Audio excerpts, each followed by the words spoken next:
this is Papa Sep TV and panibagong vlog at panibagong araw na naman tayo. So, yun nga guys, ang topic natin for today's video ay kung paano nga ba makapag-plan sa Globe, yung cellphone guys. Paano tayo makakuha ng plan gamit ang G-Score natin? So, tama yung narinig guys. Ang makakapag-plan tayo gamit ang G-Score lang na requirements tsaka valid ID, no? So, yun yung pag-uusapan natin. Pero bago ang lahat, sisimulan natin to pagkatapos ng intro. Subscribe now and press the bell icon. Never miss an update.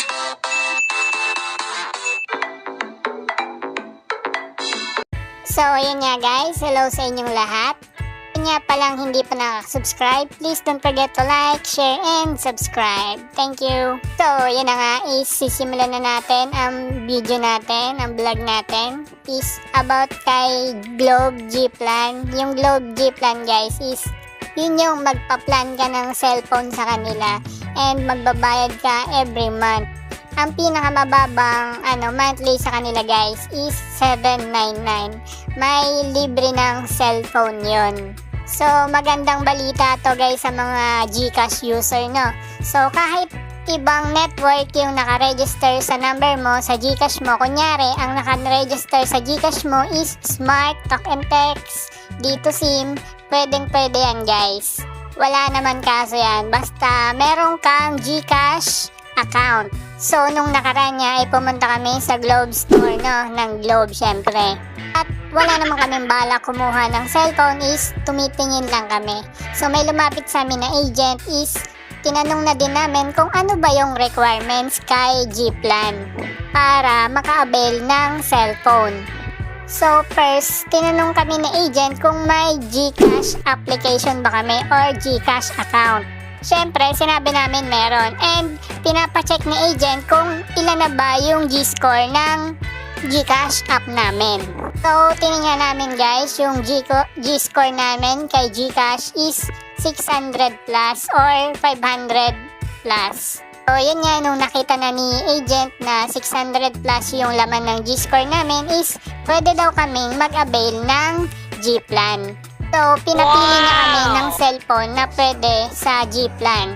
Nakadepende guys sa G-Score nyo yung pagpili nyo ng cellphone. So, ipapakita ko dito kung ano ba yung pwede sa G-Score nyo. So, dito nga sa G-Score is pwede lang guys sa starting is 525 hanggang 549 G-Score.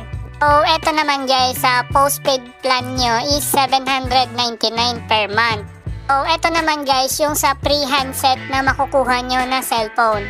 Samsung Galaxy and Huawei Y7A. So, i-check nyo na guys yung G-Score nyo kung pwede ba kayong mag-avail kay Globe Plan. Ito din guys kay G-Score ulit. Start sa 550 hanggang 599 G-Score. So, ang postpaid plan nito guys is 999. Piso na lang guys, 1,000 na. And ang pre-handset nito guys is Samsung Galaxy A12 and Oppo A55. O, diba guys, napakamura. Saan ka makakita ng cellphone na 1,000 a month lang, diba? May pre-call and text na yan. And may internet na din. So, dito naman tayo sa pangatlo is 600 to 624 G-Score. Ang 299 naman guys ang postpaid plan niya. So, may naman siya, may pre-handset naman siya is Samsung Galaxy A12. A22 pala, 5G. Yung bagong labas guys na Huawei Nova 8i. And yung Vivo Y52 5G. Naka 5G na din siya guys. So, mura na siya guys, no? Kung compare sa mga, sa mga home credit, no? Mura na siya. So, yung pinakahuli nga guys is 625 and pataas na siya, yung G-Score. Yung postpaid plan niya naman is 499 ang postpaid niya, ang every month niya. Yung pre-handset niya naman is Huawei Nova 8i Plus, Huawei Watch Pix Band 6 Bundle, and Vivo Y72 5G.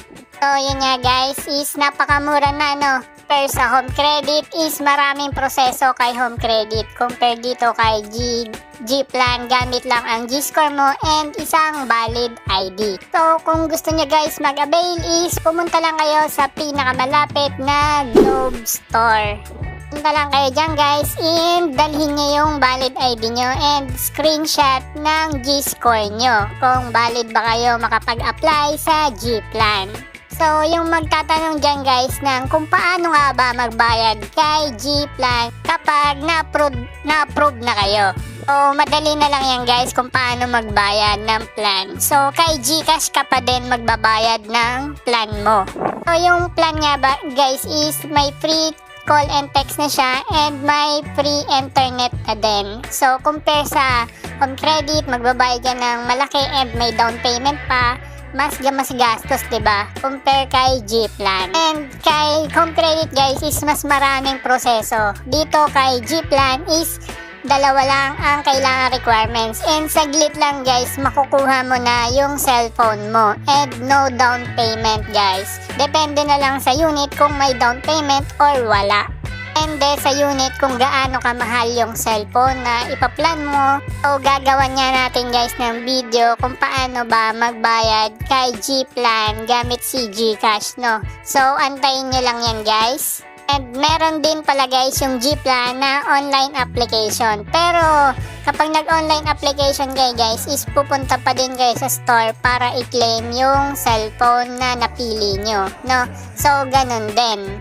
So yun nga guys, yung mga hindi pa alam kung paano nga ba makita yung G-Score nyo sa GCash is syempre pupunta muna kayo kay GCash application nyo. So yung wala pang GCash application is pwede kayong mag-download kay Play Store. So unang-una is i-click natin dyan si profile. Punta kayo kay profile. Yan guys, after nyo maklik yung profile guys is may makikita kayo dyan na profile limit, profile link account, my QR code, G-Score, Alipay, promos, voucher packet, and kung ano-ano pa. So, ang i-click natin dyan guys is si G-Score. Click natin. And then, eto na guys yung G-Score natin. No? So, user profile, eto yung G-Score natin, eto yung personal info. So, nandito na. No? So, yun lang guys.